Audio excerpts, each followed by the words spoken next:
If you have heard of the 4% rule, or if you're planning in terms of how you can get enough cash flows for your retirement, this video is for you. Let's start with the 4% rule first, which is very commonly adopted. 4% rule means that if you have a need of expenses of $40,000, you need a portfolio of $1 million. 1 million times 4% is 40,000. Use that as consumption for your own expenses. And it's proven through research that if you have a portfolio that's diversified between equities and bonds, this portfolio can last easily for 30 years. And the other way to look at 4% rule is that you can use 25 times of your current annual expenses now. If your annual expenses are 40,000, you need a 1 million bucket before you can become retired or before you can define yourself financially free. But today I have a different method to discuss with you. And you know the 4% rule means that when markets are up, you draw 4%. When markets are down, you also draw 4%. And as we know, when you draw 4% when markets are down, you have to sell some at a loss, correct? Doesn't seem to make a lot of sense, correct? So that's why today I'm proposing this new method for you to think a bit further. And if this topic interests you, continue watching on.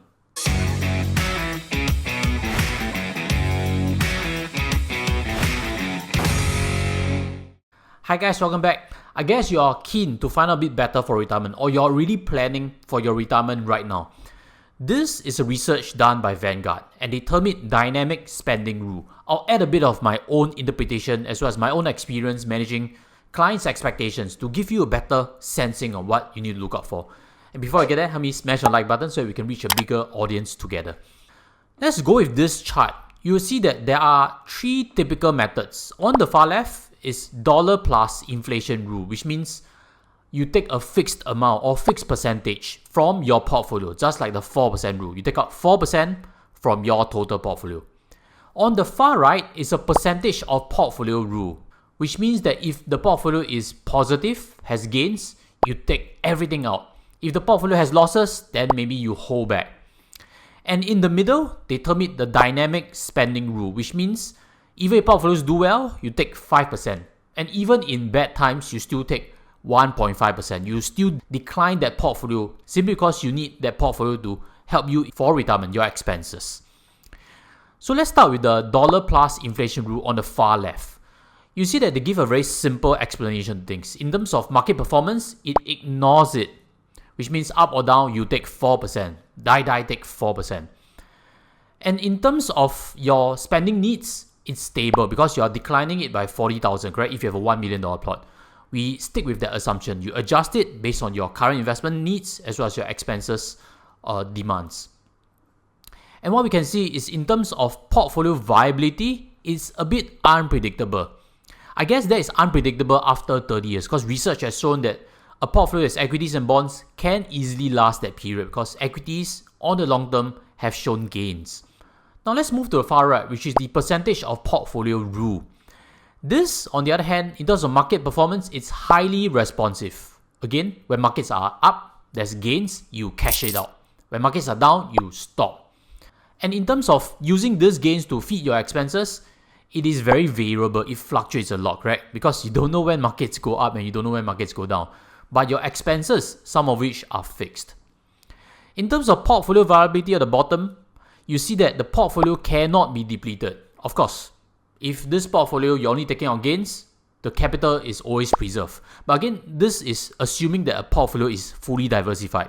If you buy a particular company, just one company, a company can go bankrupt. But if you buy an index or whole basket, you realize that even if one company does badly, when you diversify, your investments will never go to zero. I repeat again, your investments, when it's fully diversified properly, will never go to zero. So the portfolio cannot be depleted.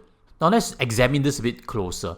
I've actually done a previous tutorial, which I'll leave towards the end of this also, to show you that markets go up and down. And in that tutorial, I did share that this is a possible chart that we can use to imagine the journey ahead. If you think about it, portfolios, when you buy them, some periods are down and some periods are up. And when they're up, you cash it, that's good. And typically, it doesn't need a very long wait before you start to see some gains. But the problem is this. When markets hit a bad time, it can damage the portfolio by quite a bit. It can go down by minus 20%. And as we know, the markets, they go up slowly. They take a escalator up. There's the saying, but when it comes down, it comes jumping down. So when it comes down, it takes some time before it becomes positive again. The problem, quite obviously, is the duration in between the gain as well as the next gain. It could very well be 2 years, and for the 2 years, you cannot be without your expenses.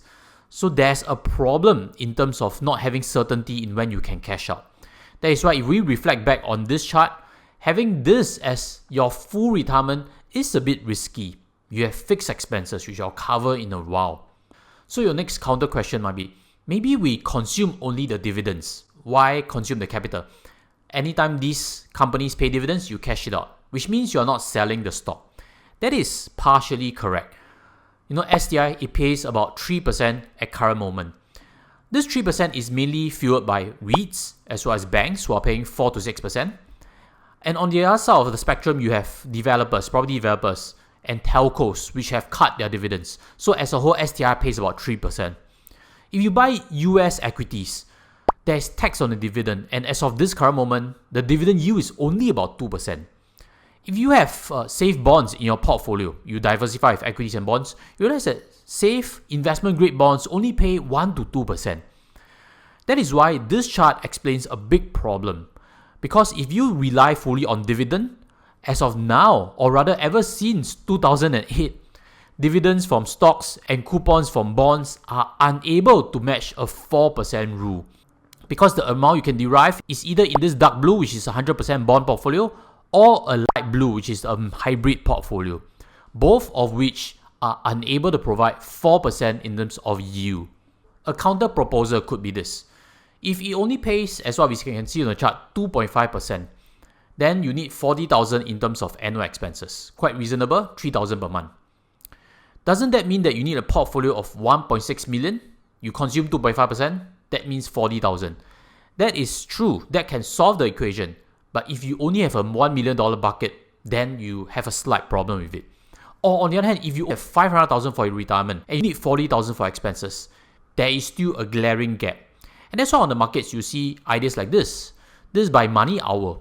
They have actually a few portfolios. The one which I like to highlight is the income-focused 8% per annum portfolio. If you have 500,000 and you want to consume 40,000, maybe this is a solution. But you need to focus on what they've mentioned also. It not only pays dividends and coupons, they also might need to realize capital gains from the portfolio in order to provide you 8%. Even this one on the left, which is the balanced growth with income, it projects 4.5% per annum, but again, capital gains may need to be consumed. And that's why some investors may be jumping. Why is the capital value dropping? Because 8% per annum cannot be sustained from dividend yield itself. Capital needs to be taken out. So as always, for any instrument, there are pros and cons. But today, the whole discussion is about dynamic withdrawal rule.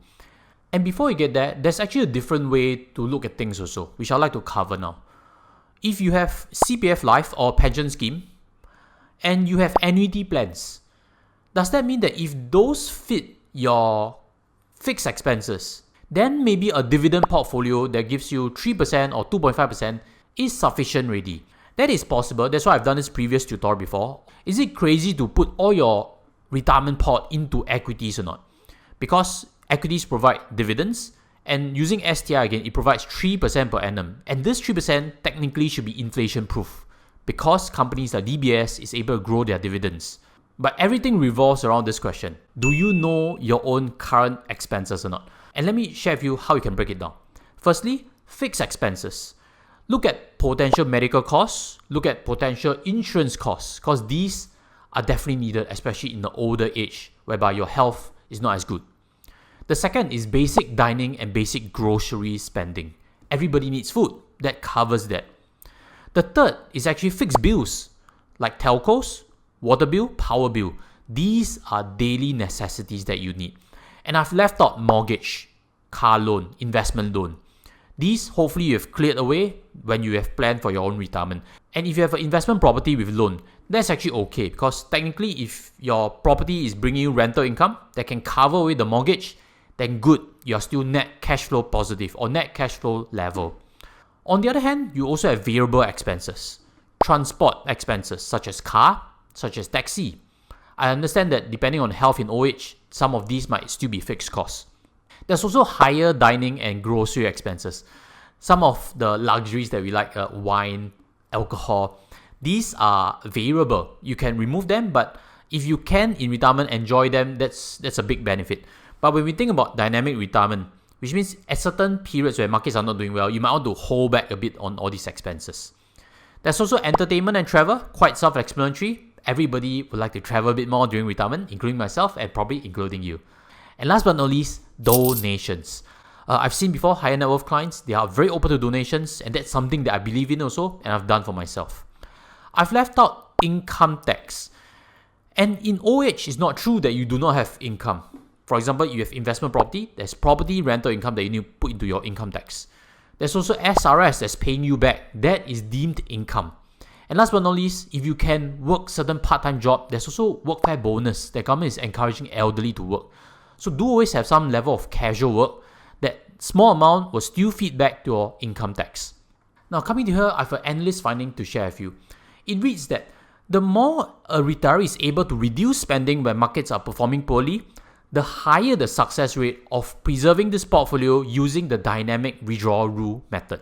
It can be looked at it this way also, is that if your fixed expenses can be satisfied with CPF LIFE from pension, from property rent income, or even from SRS withdrawal, then whatever else you need in terms of variable expenses, you are willing to cut back on in bad times. Then quite likely you can use a portfolio to provide that income source for you. And going back to the formula of dynamic withdrawal rule, it shows that when markets are up, you withdraw 5%. And when markets are down, you cut back to 1.5%. Now, I use 5% annual return for clients when I do a long-term projection. And one way is to actually do a yearly review on a portfolio.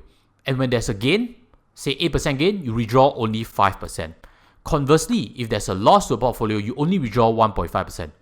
So the next question is, if the portfolio shows in between, like 3% gain, how much can be consumed? I guess that range really depends using the annual review, and probably can be 3% to 5%. So there's a variability that we can decide in terms of annual withdrawal. And as always, if you're keen to get advice on how to build your retirement, check my links below. I provide advisory work on full retirement planning, and I can actually solve some of the personal questions that you may have tailored to your situation. Check out my links below, and I'll sign off from this tutorial. Take care and goodbye.